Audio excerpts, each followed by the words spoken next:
नहीं, नन्हा लड़का खुशी से चीखा। तो फिर तुम्हारा नाम है बूबू पाओ, उसने दूसरा अंदाजा लगाया। नहीं नहीं नहीं, वो समंदरी झाग उड़ाते हुए चिल्लाया और मोतियों के फर्श पर खुशी से नाचने लगा। तो फिर क्या तुम्हारा नाम पीरी फुल है? शहजादी ने मुस्कुराते हुए कहा। पीरी फुल का चेहरा समंदरी आग की तरह सुर्ख हो गया। वो गुस्से से चीखा और गुस्से में पानी की धुंध बनकर गायब हो गया, जबकि जलपरी शहजादी के कहकहे गार में गूंजते रहे। घर को वापस जाते हुए देव की मुलाकात कई नन्हे सुनहरी बालों वाले समंदरी बोनों से हुई। कुछ की आंखें थकन से गालों पर झुकाई थीं, कुछ की जबानें सीने तक लटक रही थीं। तुम लोगों को क्या हो गया है? समंदरी देव ने हैरत से पूछा। एक नन्हे ने जवाब दिया, हम तुझे बताते हैं। हमें नींद ने चूर कर दिया है, क्योंकि हमने रात भर मेहनत की है ताकि इतना शानदार कपड़ा तैयार कर सकें। ये सुनकर देव जोर से हंस पड़ा। उसे फौरन समझ आ गया कि छोटी जलपरी शहजादी ने किस तरह अपनी अक्ल और नरमी से इन बेचारे बोनों को मात दे दी है। और जब देव अपने गार में वापस पहुंचा तो शहजादी ने उसे खूबसूरत समुंदरी कपड़ों के कई रोल पेश किए जो मोतियों की तरह दिमक रहे थे। देव बेहद खुश हुआ और उस दिन के बाद से छोटी जलपरी शहजादी के साथ निहायत मोहब्बत और नरमी से पेश आने लगा। अगले दिन जब समुंदरी देव अपने गार से बाहर गया तो छोटी जलपरी शहजादी ने अपनी दोनों बहनों को देखा, जो अब भी मरजान की छत की बीमों में समंदरी परिंदों के दरमियान कैद थीं। शहजादी ने बड़ी बहन को नीचे उतारा और उसे समझाया। फिर उसने देव की भारी घुंगे के खोल वाली टोकरी में जितना ज्यादा कीमती सामान समा सकता था भर दिया। चमकते मोती, सुर्ख मरजान के टुकड़े और नीली सदफी मालाएं, और अपनी बड़ी बहन को भी उसमें बिठा दिया। इन सब के ऊपर उसने ताज़ा काटी हुई समंदरी घास डाल दी ताकि देव को कुछ पता न चल सके। जब देव वापस आया तो शहजादी ने मुअद्दबाना कहा, मुझे अपनी माँ की फिक्र है।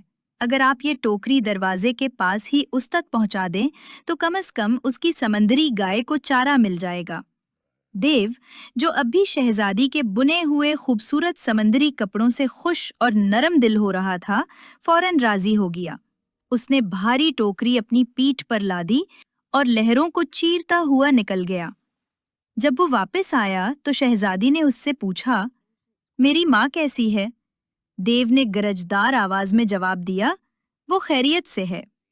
छोटी जलपरी ने कहा, लेकिन मैं एक और बार उसे समंदरी घास भेजूंगी।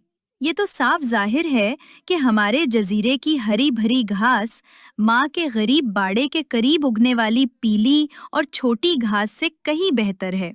समंदरी देव ने गर्रा कर कहा, ये घास कब तक तैयार होगी? छोटी जलपरी शहजादी ने नरमी से जवाब दिया, कल सुबह सवेरे।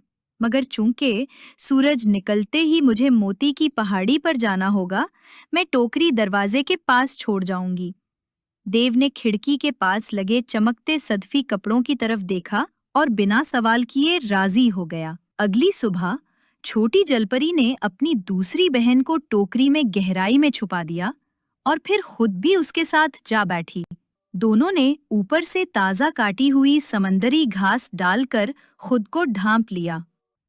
जब देव अपनी जोरदार सेपी जैसे खराटों से जागा, उसने दरवाजे के पास रखी भारी टोकरी को देखा।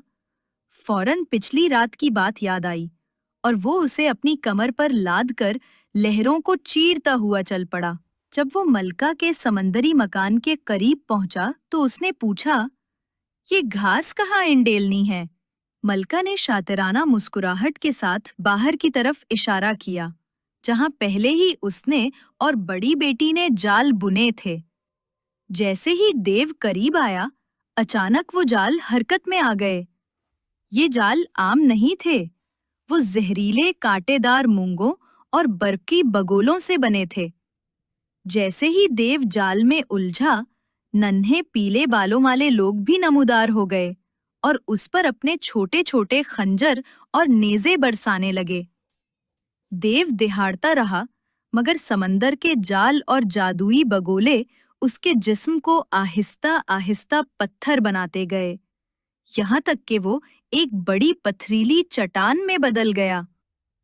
आज तक वो चट्टान मलका के मकान के करीब समंदर के फर्श पर मौजूद है।